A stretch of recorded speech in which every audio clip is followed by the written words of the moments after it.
धर्म प्रेमी बंधुओं, मेरे इस चैनल में आपका स्वागत है। मेरे इस चैनल में 24वीं पुराण के अंतर्गत भगवान प्रथम तीर्थंकर भगवान श्री आदिनाथ के पूर्व भवों का वर्णन चल रहा है। पिछले स्वाध्याय से आगे आज हम पढ़ते हैं और उसका मनन चिंतन करते हैं। एक दिन रात के समय जिस शयनागार में रानी श्रीमती और वज्रजंग सो रहे थे, उसमें सब ओर चंदन आदि की सुगंधित धूप व धुआं फैल रहा था। दुर्भाग्य से उस दिन वहां की खिड़कियां खोलना नौकर भूल गया, जिससे कि वह धुआं वहीं संचित होता रहा। जब सवेरे राजा और रानी की आकस्मिक मृत्यु का समाचार नगर में फैला, तब समस्त नगरवासियों का हाहाकार करने लगे। इसी सभी ओर शोक के चिन्ह दिखाई देने लगे। अंतःपुर की स्त्रियों के करुणा विलाप से आकाश गूंज उठा। पर किया क्या जाता, होनहार अमिट थी। जब पाठकों को अधिक ना रुलाकर आगे एक सुंदर क्षेत्र का लिए ले चलता हूँ। जम्बूद्वीप के मेरु पर्वत के उत्तर की ओर एक उत्तर कुरु नाम का सुहाना क्षेत्र है। वह क्षेत्र बहुत खूब हरा भरा रहता है। वहाँ 10 तरह के कल्प वृक्ष हैं, जो कि वहाँ के मनुष्यों को हर प्रकार के खाने पीने की, पहनने आदि की सब सुंदर सामग्री दिया करते हैं। वहाँ स्वच्छ जल से भरे हुए सुंदर सरोवर हैं, जिनमें बड़े बड़े सुंदर कमल के फूल खिल रहे हैं। वन की भूमि हरी भरी घास से शोभायमान है। वहाँ के नर नारियों तथा पशु पक्षियों की आयु 3 पल्ल प्रमाण होती है और आजीवन किसी को कोई बीमारी नहीं होती। यदि संक्षेप में कहा जाए कि मनुष्यों के सुखों का वर्णन पूछा जावे, तो यही उत्तर पर्याप्त होगा कि वहाँ के मनुष्यों को जो सुख प्राप्त है वह और कहीं पर नहीं है, और जो सब जगह है उससे बढ़कर सुख वहाँ पर है। जो जीव सम्यक दर्शन, सम्यक ज्ञान और सम्यक चारित्र से विभूषित उत्तम पात्र मुनियों के लिए भक्ति से आहार देते हैं, वे ही मरकर वहाँ जन्म लेते हैं। वज्रजंग और श्रीमती ने भी पुंडरीकर्णी पुरी को जाते समय सरोवर के तट पर मुनि युगल को आहार दान दिया था। इसलिए वे दोनों मरकर ऊपर कहे गए उत्तर कुरु में उत्तम आर्य और आर्या हुए। जिनका कथन पहले कराए हैं, वे नेवला, व्याघ्र, सुअर और बंदर भी उसी क्षेत्र में आर्य हुए, कारण कि उन सब ने मुनि के आहार दान की अनुमोदना की थी। वहाँ पर ये सब मनोवांछित भोग भोगते हुए सुख से रहने लगे। इधर उत्पल खेट नगर के में वज्रजंग के भय से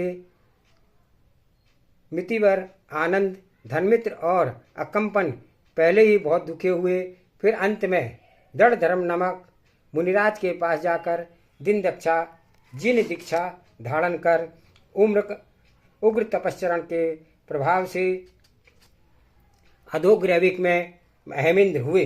एक दिन उत्तर कुरु में आर्य और आर्या, जो कि वज्रजंग और श्रीमती के जीव थे, कल्प वृक्ष के नीचे बैठे हुए कीड़ा कर रहे थे कि इतने में वहां पर आकाश मार्ग से विहार करते हुए 2 मुनिराज पधारे। आर्य दंपति ने खड़े होकर उनका स्वागत किया और उनके चरणों में नमस्कार कर पूछा, हे मुनीन्द्र, आपकी शांत मुद्रा देखकर हमारा हृदय भक्ति से उमड़ रहा है।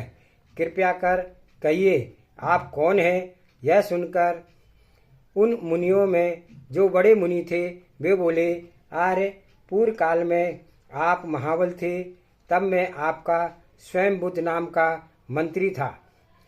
मैंने ही आपको जैन धर्म का उपदेश दिया था।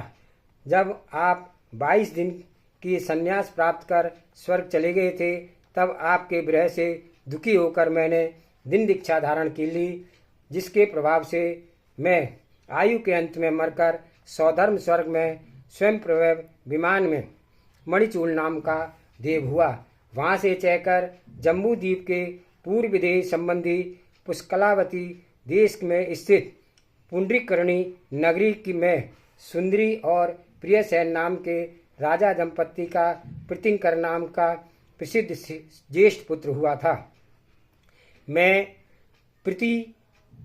प्रीति वेद नामक अपने छोटे भाई के साथ अल्पव्य में ही स्वयं प्रभा जिनेन्द्र के समीप दीक्षित हो गया था।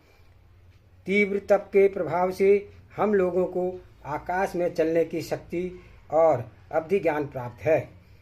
जब मुझे अवधि ज्ञान से मालूम हुआ कि आप यहाँ पर उत्पन्न हुए हैं, तब मैं आपको धर्म के स्वरूप समझाने के लिए यहाँ आया हूँ।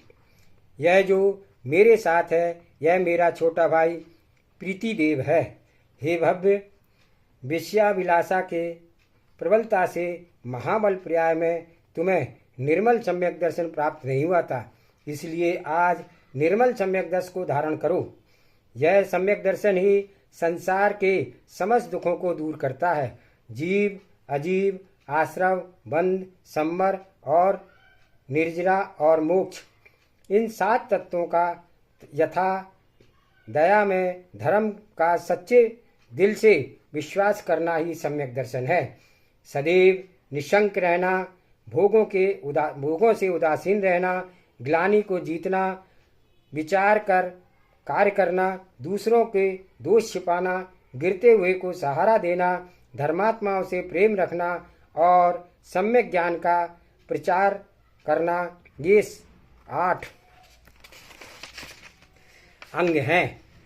प्रशम, संवेग, अनुकंपा और आसक्ति भाव इसके गुण हैं। इस तरह आर्य को उपदेश देकर प्रीतिंकर महाराज ने आर्य से भी कहा, आर्या से भी कहा, अम्बे, मैं स्त्री हूँ, इसलिए कुछ नहीं कर सकती। यह सोचकर दुखी मत हो। सम्यक दर्शन तो प्राणी मात्र का धर्म है, उसे हर कोई धारण कर सकता है। मुनिराज के उपदेश से आर्य और आर्या ने अत्यंत प्रसन्न होकर के अपनी आत्माओं को निर्मल सम्यक दर्शन से विभूषित किया। कार्य हो चुकने के बाद मुनिराज आकाश मार्ग से विहार कर गए। कुछ समय बाद आयु पूर्ण होने पर वज्रजंग का जीव आर्य ईशान स्वर्ग में श्री प्रभु विमान में श्रीधर नाम का देव हुआ और श्रीमती आर्या का जीव उसी स्वर्ग में स्वयं प्रभु विमान में स्वयं प्रभु नाम का देव हुआ। शार्दूल व्याग का जीव उसी स्वर्ग में चित्रांगद विमान में चित्रांगद नाम का और सुअर का जीव नंद विमान में मणिकुंडली नाम का, बानर का जीव नंद्यावर्त विमान में मनोहर नाम का और नेवले का जीव प्रभाकर विमान में मनोरथ नाम का देव हुआ। यहाँ ये सब पुण्य के प्रताप से अनेक तरह के भोग भोगते हुए सुख से रहने लगे। किसी समय स्वयंबुद्ध मंत्री के जीव प्रीतिंकर मुनिराज को जिसने अभी उत्तर कुरु में आर्या को सम्यक दर्शन प्राप्त कराया था, श्री प्रभा पर्वत पर केवल ज्ञान उत्पन्न हुआ। सभी देव उनकी वंदना के लिए गए।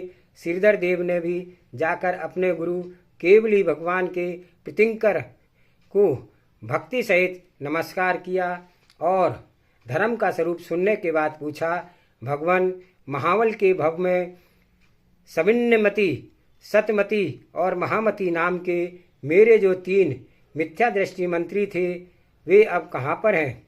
उन्होंने कहा कि समिन्मती और महामती निगोद की राशि में उत्पन्न होकर के अचिंत्य दुख को भोग रहे हैं और सतमती मिथ्या ज्ञान के प्रभाव से दूसरे नरक में कष्ट पा रहा है। जो जैसा कार्य करता है वैसा ही फल पाता है।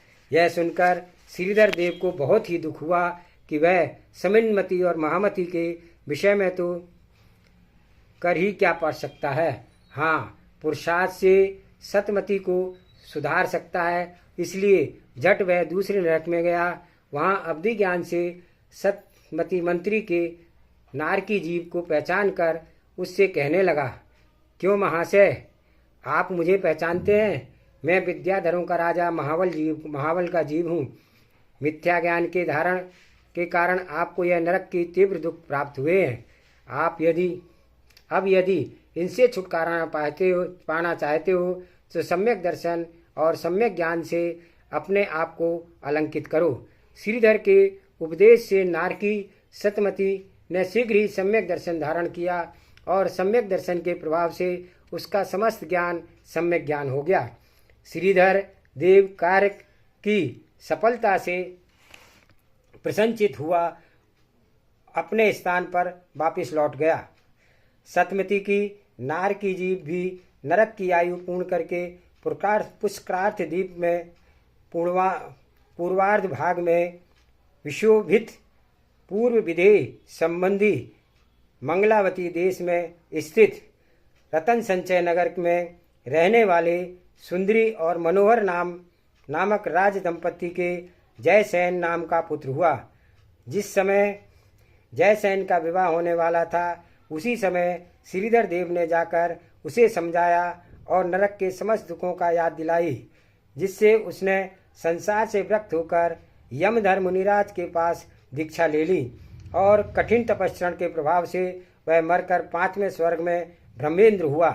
ब्रह्मेंद्र ने जब अवधि ज्ञान से अपने उपकारी श्रीधर का परिचय प्राप्त किया तब उसके पास जाकर के विनम्र मीठे शब्दों से कृतज्ञता प्रकट की। कुछ समय के बाद श्रीधर देव स्वर्ग से चढ़कर जम्बूद्वीप से पूर्व विदेश संबंधी महावस्तकावती देश में स्थित सुसीमा नगरी के सुदृष्टि और सुनंदा नामक राज दंपति के सुविद नामक पुत्र हुआ। सुविद बहुत ही भाग्यशाली और बुद्धिमान लड़का था। अभय घोष चक्रवर्ती उसके मामा थे। चक्रवर्ती के मनोहरा नाम की एक सुंदर कन्या थी जो सचमुच ही मनोहारा थी। राजा सुदृष्टि ने सुविद की विवाह के योग अवस्था देखकर उसका विवाह मनोहरा के साथ करवा दिया था, जिससे वे दोनों विविध भोगों को भोगते हुए सुख से समय बिताने लगे। कुछ समय के बाद राज्य का भार सुविद को सौंपकर राजा सुदृष्टि मुनि हो गए। सुविद राज्यकार में बहुत ही कुशल था, जिससे कि उसकी धवल कीर्ति चारों ओर फैल गई थी और समस्त शस्त्रों की सेना अपने आप उसके बस में हो गई थी। समय पाकर राजा सुविद के केशव नाम का एक पुत्र हुआ। बद्धजंग की पर्याय में जो श्रीमती का जीव था वह भोग भूमि के सुख भोग कर चुकने के बाद दूसरे स्वर्ग में स्वयं प्रभु विमान में स्वयं प्रभय नामक का देव हुआ था। वही जीव राजा सुविद के केशव नाम का पुत्र हुआ। बद्धजंग का जीव राजा सुविद हुआ था। पूर्व भव में संस्कार के से राजा की पत्नी से वरदत्त नाम का एक पुत्र हुआ। उस पर अधिक स्नेह रहता था। शार्दूल का जीव चित्रांगद के स्वर्ग से चढ़कर इसी देश में विभीषण राजा के प्रियदत्ता नाम से वरदत्त नाम का पुत्र हुआ। सुअर का जीव मणिकुंडली देव अनंतमती और नंदिसेन नाम राजा दंपति के वर्षेन नाम का पुत्र हुआ। बानर का जीव मनोहर देव अनंतमती और नंदिसेन नामक राज दंपति के चित्रांगद नाम का पुत्र हुआ। और नकुल का जीव मनोहर देव मनोरथ देव चित्रमालिनी और प्रभंजन नामक राज दंपति के मदन नाम का प्रसिद्ध पुत्र हुआ। कुछ समय के बाद चक्रवर्ती अभय घोष ने 18,000 राजाओं का विमल महान नामक मुनिराज के पास जिन दीक्षा ले ली। वरदत्त, बरसेन, चित्रांग और मदन भी चक्रवर्ती के साथ दीक्षित हो गए। पर राजा सुविध का अपने पुत्र केशव पर अधिक स्नेह था, इसलिए वे घर छोड़कर मुनि ना हो सके, किंतु उत्कृष्ट श्रावक के व्रत पालक कर घर में ही धर्म सेवन करते रहे। आयु के अंत समय में महाव्रत धारण कर कठिन तपस्या के प्रभाव से वे 16 में अच्युत स्वर्ग में अचितेंद्र हुए। पिता के वियोग से दुखी होकर केशव ने भी जिन दीक्षा धारण कर ली, वह आयु के अंत में मरकर उसी स्वर्ग में प्रतिंद्र हुआ तथा वरदत्त आदि राजपुत्र भी अपनी तपस्या के प्रभाव से उसी स्वर्ग में सामान्य जाति के देव हुए। इन सभी की विभूति इंद्र के समान थी। वहाँ अचिंद्र का 22 सागर प्रमाण आयु थी। 22,000 वर्ष बीत जाने पर आहार की अभिलाषा होते ही शीघ्र स्वतः ही उनके कंठ से अमृत झर जाता था और 22 पक्ष में इंद्राणी के स्मरण होते ही उसके काम सेवन की इच्छा शांत हो जाती थी। कहने का मतलब है कि वह इस तरह से सुखी थे। मेरे बंधुओं, आज के स्वाध्याय में इतना ही। आगे का स्वाध्याय हम कल करेंगे। हमें आशा है कि आप इस भगवान के पूर्व भवों का वर्णन सुन करके अपने आप को भी सम्यक दर्शन, सम्यक ज्ञान, सम्यक चारित्र प्राप्त करने की इच्छा हमारे अंदर जागृत होनी चाहिए और इसको धारण करके हमें शीघ्र ही अपना कल्याण करना चाहिए। सभी को जय जिनेंद्र। सभी इस चैनल को लाइक करें, सब्सक्राइब करें, शेयर करें। जय जिनेंद्र।